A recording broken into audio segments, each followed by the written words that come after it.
guys, it's Kelly Latavola and I'm back with another video for W+9. Today we are going to be doing some scene building. So this video is a little bit longer, but both of my sets for the big top background and the garden buddies are the design team set, and I already had my stamps on blocks, so that's why you're not seeing them here. I just showed you kind of what my game plan was, how I kind of pre-stamped everything. And then we're going to get right into building the scene.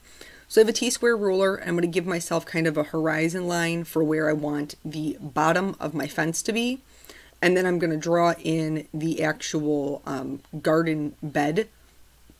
When you're looking at something perspective-wise, it's going to be larger where it's closer to you.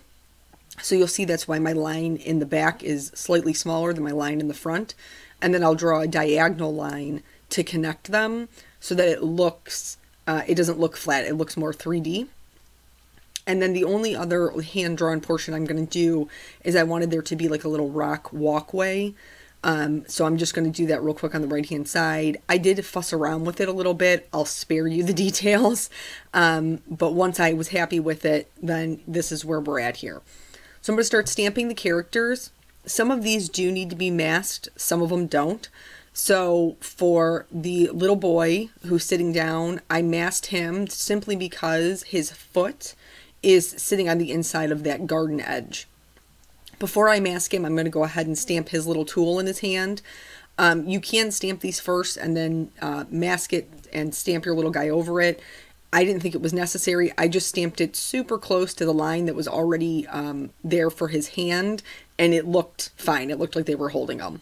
Then I'm going to go ahead and do the little girl. There's actually 4 characters in this set, so I had kind of trouble picking which ones I wanted to use. But I thought these ones would work the best in the scene I was creating. She is going to get a little mini spade there, and the same thing. I didn't mask her hand, but I didn't stamp over top of it either.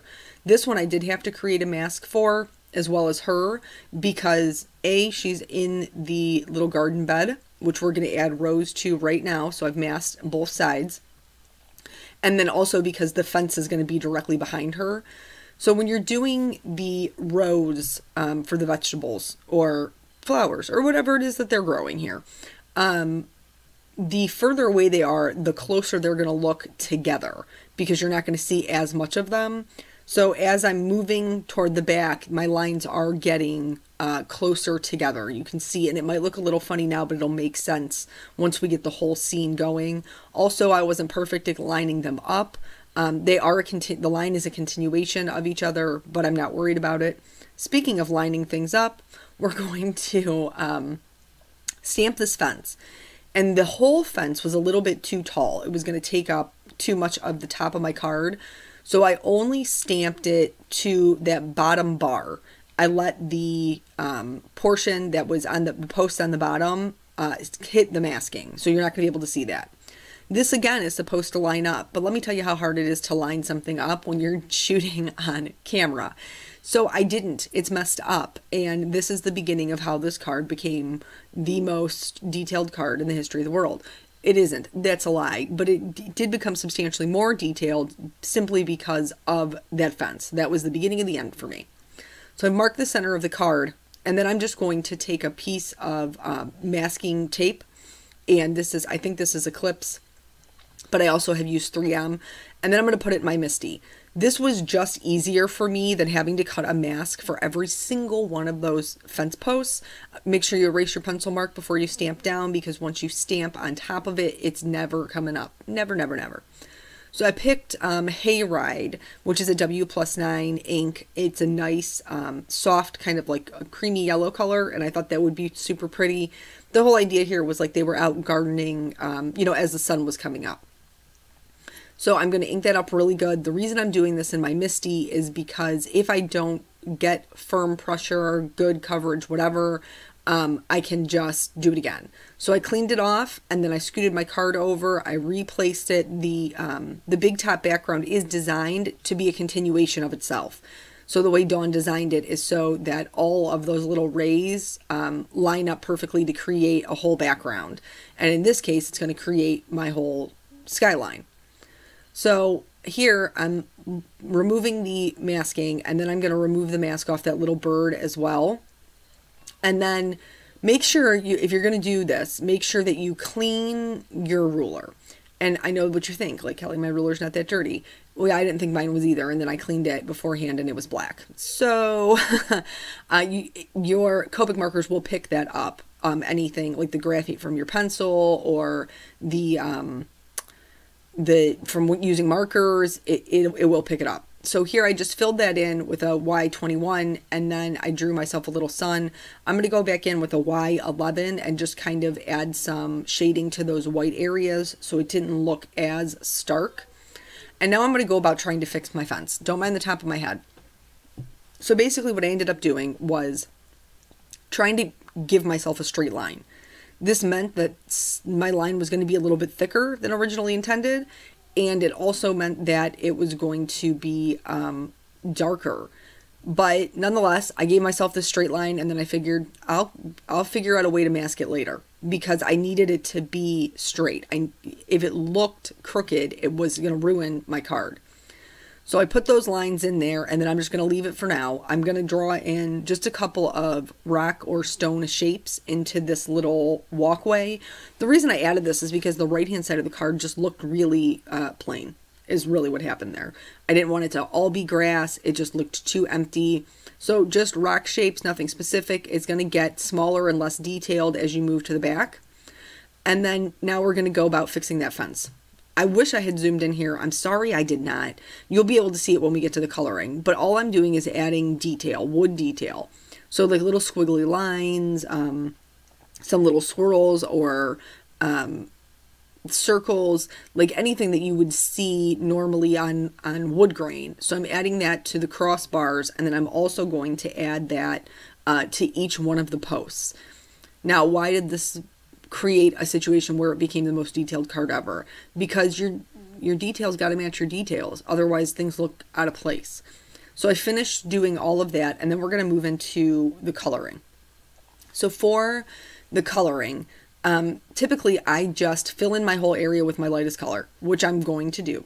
I'm still doing this. I'm not going to make you watch the whole thing. It'd probably be pretty painful. So I'm going to fill that all in. And normally I would just add my grasses on top of this. But because our light source is directly behind us, I'm going to add shading from the back of the fence toward the front. So I'm going to be, the base color is a YG01, and then I'm going to be adding a YG03 down to in front of the little garden. And then I'm going to do a YG17 to just like, I don't know, 1/4 of an inch into from the back of the garden. And that light source is behind, so it's going to be casting shadows. So that's all going to be darker because it's going to be blocked. Most of it's going to be blocked by the fence. My darkest color is a YG67. I'm going to use that to fill in between the posts because they're not hanging off a cliff here. There's going to be grass behind there. And then I started using the tip of the marker and flicking motions. Now, typically when I do this, I just kind of like go crazy. I realized really quickly that I was going to have to shorten my strokes because on the left-hand side, you can see how long they are. These kids are not sitting in a jungle with a garden. I mean, it's clearly their backyard. So I had to shorten my strokes so my grass wouldn't look as long, but it would still add some texture so that whole area of the card wasn't just like bleh, boring. So I just shortened my strokes, and you can see as we get into the lighter areas how little they are. It's kind of hard to see in the back there. I'm doing this with the 67, the 17, the 03, and even the 01.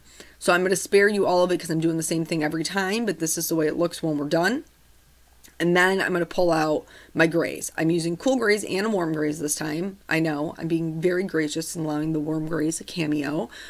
Typically, I keep them shut up in my little container so that I don't ever have to use them because they're not my preferred gray. But with a rock walkway, you're going to have variations. You're going to have, you know, warmer grays, cooler grays. So I just kind of scribbled them on the C1 and the W1 kind of haphazardly. And then I'm going to go in, and the grout or the cement in between is going to be darker. Here I missed a little grass area I had to fill back in. And so I'm just going to continue filling that area in a little bit darker. Toward the back is definitely going to be darker, and I'm not even trying to like go around the rocks. I'm just like scribbling color in there. So now this is the W3 that's going to, and they blend really well together. It's not like it was difficult to blend them. So the darkest color for both of them is going to be a C5 and a W5. And I'm adding that underneath of the rocks just so that they have just a little bit of something that pops them up. And same thing as before, I'm just varying between the W5 and the C5 so that there's a couple of different tones in there. Sometimes I'm carrying it over a little bit so that it colors some of that like grout or in between. I'm going to go back in with the W3 and the C3 and just add a little bit of shading to the rocks so they aren't just like, again, that blah, plain. They have something going on because I've added all this wood detail to the back of this fence. So I didn't really have a choice. So then once that's done and I'm happy with the way that looks, we're going to be moving on to the actual fence post. So again, we're talking about light source. It's behind, center behind. So I'm going to fill in the whole fence with my lightest color, which is an E21. That's a pretty light brown, but you're really not going to see a whole lot of it by the time we're done. The next darkest color is an E23. And I picked these because they are more on the warmer side. They have a bit more red in them. And when I'm adding the shading, so to the fence post on the left, the highlight's going to be on the right-hand side of the fence post. To the fence post in the center, the highlight's going to be on either side of it. So your darkest shading is actually going to be in the middle. For the fence post on the right, the light source will be on the left-hand side, so your shadows will be on the right. Because of the way that that light is, it is expanding out from the center. So the shadow is going to be different on all of those areas. For the bars in between, I'm really mainly just adding my darker shadows to the bar bottoms. And then I'm doing the same thing. Just going back over those same areas to add in that darker highlight. Or darker highlight, what? That's an oxymoron. Darker shadows, Kelly. But at some point I realized that I am not shading the bar, and the post would block the light from the bar, so I should probably add some shading there because it would make good sense. So I went in and did that, and then I also added a little bit of shading on each post underneath that top bar, because again, that would cast a little bit of a shadow. Continuing to add the darker coloring in the center of the posts that are right directly in front of that sun, and then blending out. This is the E23. I'm still leaving a highlighted area, but now it's very tiny at this point, and that's what's going to be our E21, which I'll go back in and fill now, and that's just because the light is hitting those areas. So once I was happy with the way that the fence looked, you know, covered everything in with that E21, I'm going to use the same browns to do this little boy's hair. One of the reasons why is because it's a pain to pull out all them markers, yo. I mean, it is. I don't want 100 markers on my desk. I don't want to chase them all over. They fall on my floor. I get aggravated. But also it helps give your, more importantly, it helps give your card some continuity because you have colors that play off of each other. I knew I was going to have minimum 2 different browns because I didn't want the fence to be the same as this girl's hair. So for him, I'm keeping most of the darker shading actually in the front this time because the light is coming at the back of his head. But I'm doing the same thing, those little flicking motions, being careful not to overblend. I did feel like his hair was not dark enough, so I did go back in and did just a little bit with that E27. And then I'm going to bring in the E55 family. So this is normally my go-to. The E55 is going to be the garden bed, and then also that little girl's hair. So there's some slight difference from the fence to her hair, so she doesn't all just blend in. When I started coloring this, I filled the whole thing in. I originally was trying to avoid those little plants I stamped. Pfft, forget about it. It doesn't matter. Go over them. It's fine. You got darker greens that are cover it. So I'm adding some shading from each side of the bed and then the front and the back. I'm also adding some shading upward from each one of those little squiggly lines because it would be darker. They're like little mounds when you plant.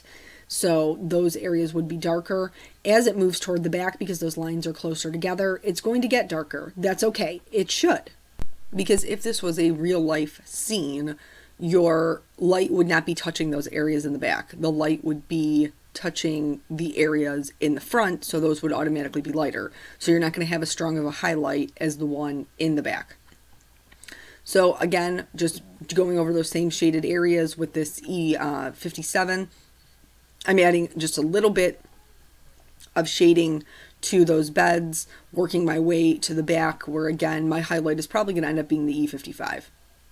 For the E59, I only added it just pretty much to the back for like the outside edges, and then also for the plant lines, I added them to the back, but then I did bring up just a few little dots kind of in the front just for some variation. Very minimal dots. So then after that, I'm going to go over with the E55. I skipped the E57. I didn't feel like I put down enough of the E59 to need to blend it.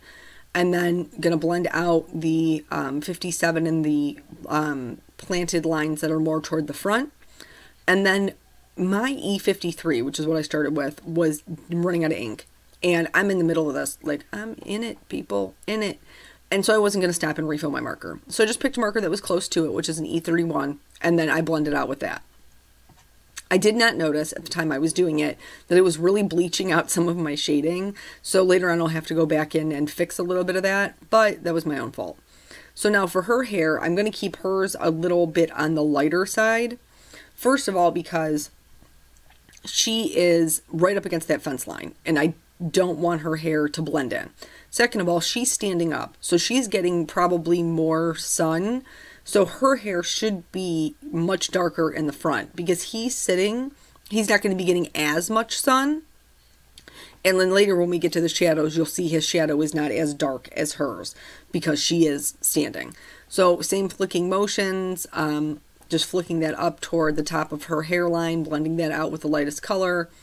And then I'm going to go ahead and do that extra shading that I was telling you about. This is just the E55, and I didn't blend it again after this. I just added the darker shading back in. I'm only going to show you one of their skin tones because I colored them both the same. And this is long, long, long, long. So here I'm going to put down an E50 just to give myself some moisture.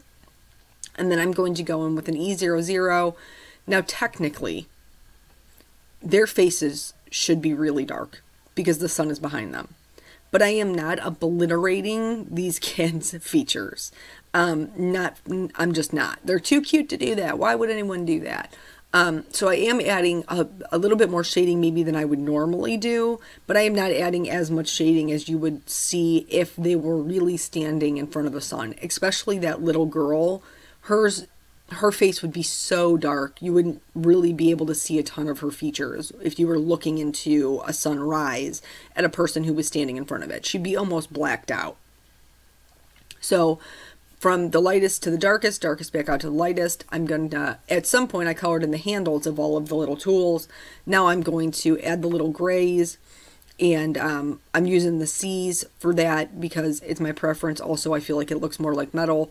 For the watering can, which is really the only thing I paid too much attention to, he wouldn't necessarily, I just made that watering can a boy, whatever, wouldn't necessarily have a strong highlight, but I decided to give him something because I just didn't want it to be plain gray. So I'm keeping a slight highlight on the right hand side there. And then for the other ones, just wherever they would be. So for that spade that's in her hand, it would be darker because it's in front of her hair. I also use the grays to make his shirt white. When you're coloring anything white, you want to make sure you're just adding the shadows. So I'm really just concentrating the color in his little armpits and then next to the straps for his little bib overalls. Blending that out with the C1 and then adding, I wanted there to be a little bit of color. So this right now is a pretty, it's a pretty natural, what's the word I'm looking for? Color combination. Got your yellow, your green, your brown. So I wanted there to be a little something that was going to like pop. So I opted to do his little tennis shoes red as well as her shirt. And then I'm also going to do the flowers and some of the flowers and the bird red. So just that there's like a little pop of something. For her shirt, it's the same thing, really just the bottom of her arms and then her shirt underneath her little overalls. For his shoes, it's going to be darker toward the bottom because his feet are pointing up. If there was any sunlight being caught by those tennis shoes, it would be on the very tippy top. For her highlight's only really going to be on the left-hand arm because her arm that's on our, well, it's our left, her right. There is no, it's tucked next to her body, so there's not really going to be a highlight there. I colored some of the flowers. I just kind of picked them at random, colored them in with the lightest color. Then I'm just going to go in and add dots of the darker color. This isn't something I'm spending a lot of time on. It isn't necessary to. They're just kind of accent pieces to A, fill in my card, and B, give me another reason to bring in those little pops of color. Once I was happy with the way that those looked, then I went back to that Y11, which is what we did the shading, the lightest shading in the sky with. And I'm going to shade these with the R32. It's going to give me kind of like a soft peachy orange look without actually having to pull an orange marker, which I'm totally cool with because I told you how irritated I get when they're rolling all over the place. So the B90 family is the best, hands down, the best color combination I have found for jeans. So I'm going to use that for both of their overalls. I'm going to fill the whole thing in with the lightest color. Then again, the darkest shading is going to be in the center, but for a second I kind of lose my head here and color it how I would color it normally. So I'm adding the shading to the outside. Don't do that. Don't do it. The shading for this particular type of card needs to be in the center. That's going to be the darkest part that's blocking all of the sunlight. So I'm adding that shading right down the center of her overalls. I'm going to add the darkest color there as well, just not go out as far. I did almost completely cover up her pocket because you wouldn't be able to see that detail if she was standing in front of the sun. So adding in the next color, and I'm not completely covering the edge. I want to leave that highlight where the sun would be getting in. And then I did his overalls the same exact way, darkest part in the center. Finally getting around to this bird that I completely forgot about. The lighter areas are going to be around his face and his belly, top of his head. So the darker areas are going to be in his center toward the back because he is to the right-hand side of the sun. His highlight's going to be on the left-hand side. So blend out all of those colors. And then I picked a couple of different greens for the plants that they are planting and then also for the leaves that are in the flower pots. And this is just to kind of set them apart a little bit from the grass that's underneath them. I went with the YGs. This is a more traditional green and the shading is a little bit darker. For the plants in the front, I'm making sure to color them with the lightest green color because the sun is reaching them. And then for the plants, the potted plants, I am adding more shading to the leaves of the ones in the back. I am just kind of, you know, sporadically picking which ones I'm going to make darker with the G17 or the G28. But they would be darker toward the back of that garden. And again, the back, the ones that are closest to the back fence line because it's already darker back there. The ones that needed it, I blended out with the G05. Here's me being lazy again, not wanting to pick new markers. So I'm coloring in the pots with, what is it? It's a E23. But I wanted them to be a little bit warmer, more like a terracotta. So I'm shading with an R35. I'm going to go over the whole thing with that Y21. So they're really good and warm. And then I'm going to blend everything back out with another coat of that E23. It's not exactly terracotta, but it's close enough for government work, and I'm good with it. So now we're going to start with the shadows. For me, this is what makes the card. So when you're doing shadows, I picked my cool markers. You just kind of want to mimic the mirror image of whatever the item is. It does not have to be perfect. It's not, shadows are not perfection. Just get the basic shape and you're going to be winning. It's cool. So here I'm just kind of seeing how that's going to look, where the areas are smaller. I did try to include his hand sticking out, but you couldn't really see it because of the walkway. In hindsight, I wish that I would have gone a little bit darker with the shadows. When I get to the back, I have to. Like here, I'm doing hers and I'm doing it with the C3. It's not enough her shadow would be darker than that. So I'm going to have to go in with a C5. So I tried it once with the C3, and I would recommend starting with a lighter color, because that way if it doesn't go well, you can fix it. And I thought the shadows would get lighter as there was less sun. So that's why when I do add the C5 to like the watering can and the little boy, I don't add it up very high. Like I said, in hindsight, I kind of wish that I would have. I think that they would have maybe been a teeny bit darker. But I also think it probably would have looked better. But anyway, I'm not going to Monday morning quarterback myself to death. I'm pretty happy with the way the card came out all in all, and it did take a while. So we added shadows to the little characters, and now we're going to have to do it for the fence posts, because they would definitely be casting shadows. This isn't nearly as hard as it sounds, because it's just a simple shape. So it's just a line with like a little triangle at the top. So I'm just going to draw all of those in. I'm using that C5. But also pay attention to your area, because here, see, I'm doing the shadows and I colored right over that little boy's head. You know what would not have a shadow on top of his head? That little boy, because the shadow would be behind his body. He's sitting up.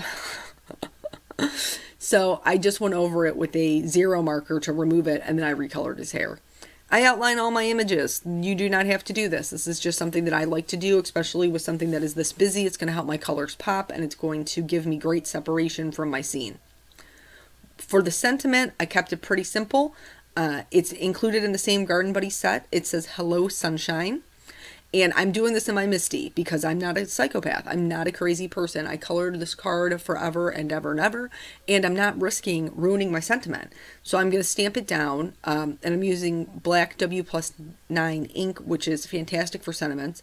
I did not get good coverage on the sunshine. That was my own fault. So Misty, to save the day, stamp it again, and nothing is ruined. I don't have to come up with a way to cover it up. The only other thing I did was add some Claire Winkestella to the sun rays, and then anywhere kind of like the sun would be touching. So the top of her head along the fence post, I did add some to the flowers, even though the sun probably isn't touching that, but I like shimmery flowers. And then that's it. I didn't add anything else to the card because I didn't think it needed it. So thank you guys so much for joining me. If you hung in there, you're completely awesome. And I hope you learned a little bit of something you can apply to your own cards, and I'll catch you on the next video. Bye.